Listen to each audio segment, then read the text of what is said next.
Hello and welcome to Lofty Pursuits and Public Displays of Confection in Tallahassee, Florida. I'm Greg. Today Jake is making shamrock drops using an old drop roller from the 1800s. This is part of our drop assortment. This particular one is flavored in Irish cream, but there are 9 in total and they're shipping now.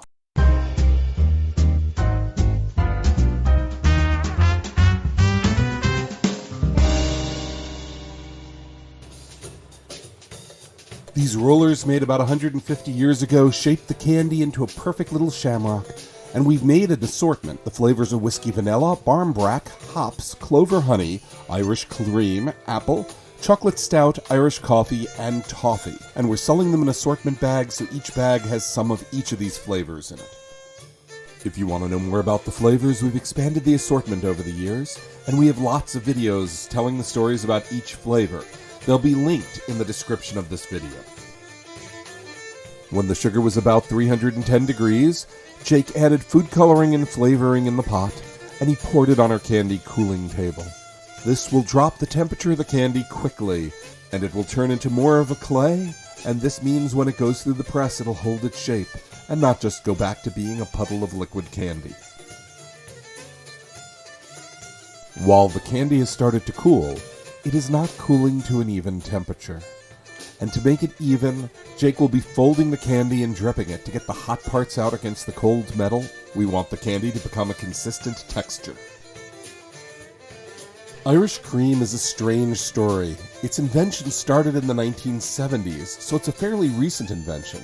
And it's a story about the creation of a flavor and a product that was driven by tax advantages, that was invented not by an Irishman, but by a marketing inventor who emigrated away from his Jewish family in South Africa to Ireland. It was a product driven by an excess of cream that was given a name that was lifted from a golfing organization. And best of all, it's a name that's protected by the EU as a protected geographical indicator of a product that must be produced in Ireland.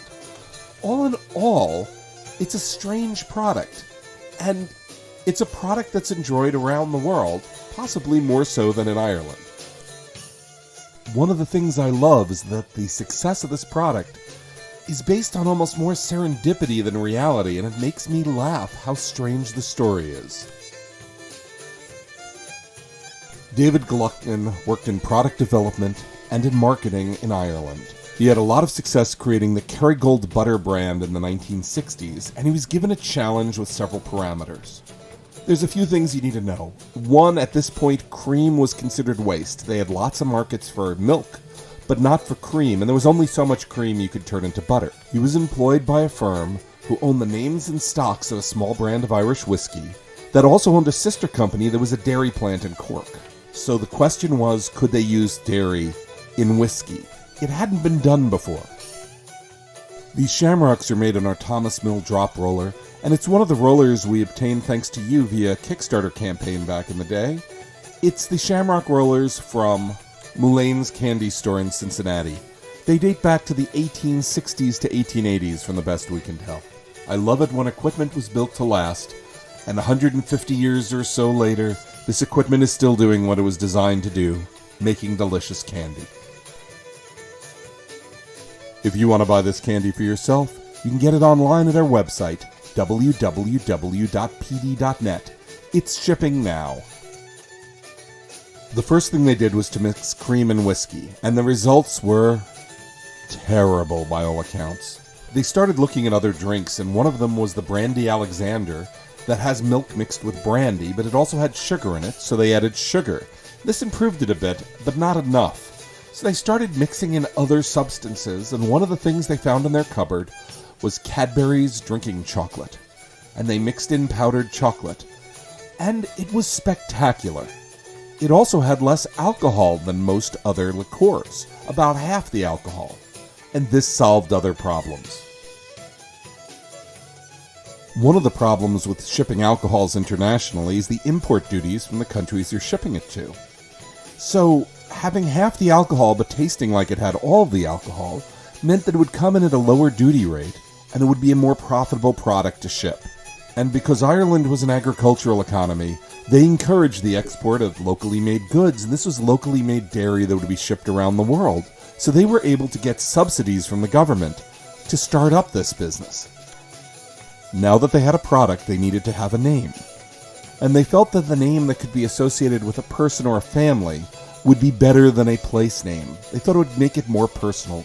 They were trying to figure out what it was, and they were eating at a bistro called Bailey's Bistro.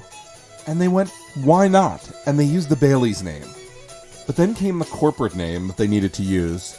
The owner of the firm decided that the name was fine, Bailey's, but wanted to have a different corporate name. He wanted some initials in front of Bailey's to give it more of a sense of gravitas. So one afternoon when Gluckman was at home, he got a call from the boss and was told that he needed some initials in front of it. And he looked up at the TV where he was watching a golf tournament. The golf tournaments over in Ireland are sanctioned by R&A. And he went, why not R&A Bailey's? What's more Irish than that? Taking the name from the Royal and Ancient Golf Club in Ireland. It's no stranger than how Oz was named for the Wizard of Oz, but that's another story. At some point after 1993, the European Union decided that Irish cream is a protected term, and only Irish creams made in Ireland can carry that name. So we're left with a drink that is made in Ireland of Irish whiskey and Irish cream, that was cobbled together by a gentleman from South Africa, that was named after a bistro, and the first two initials of a golf organization. A product that talks about its cream but doesn't talk about its chocolate content. Somehow this seems like the most perfect product possible, and we're capturing that flavor in candy to take even a few more steps from reality.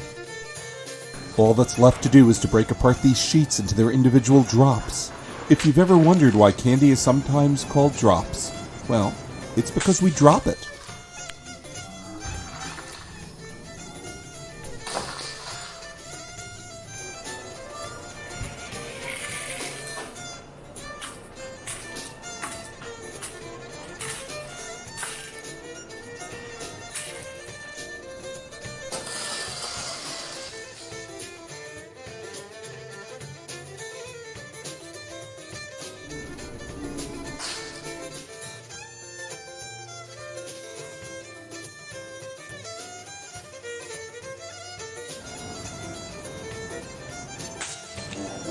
And there we have it, the Irish Cream Shamrock Drop, one of the 9 flavors in this assortment.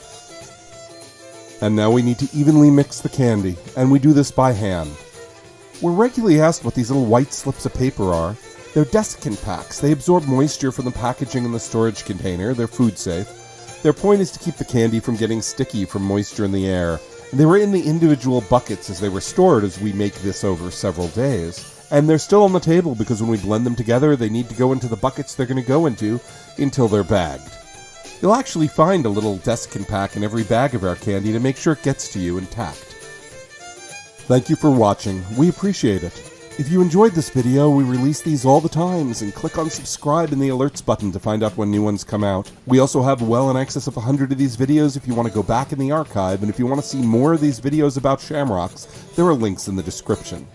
You can also follow us on Facebook, Instagram, and Twitter. Thanks to our Patreon subscribers, which you could become one of, and if you ever make it to Tallahassee, Florida, you can visit us in person. If you're lucky, you can see us make candy, because we make candy a lot of times, but not all the time, and we're located right off I-10 in the Thomasville Road exit. Thank you for watching, and we'll see you in the next video.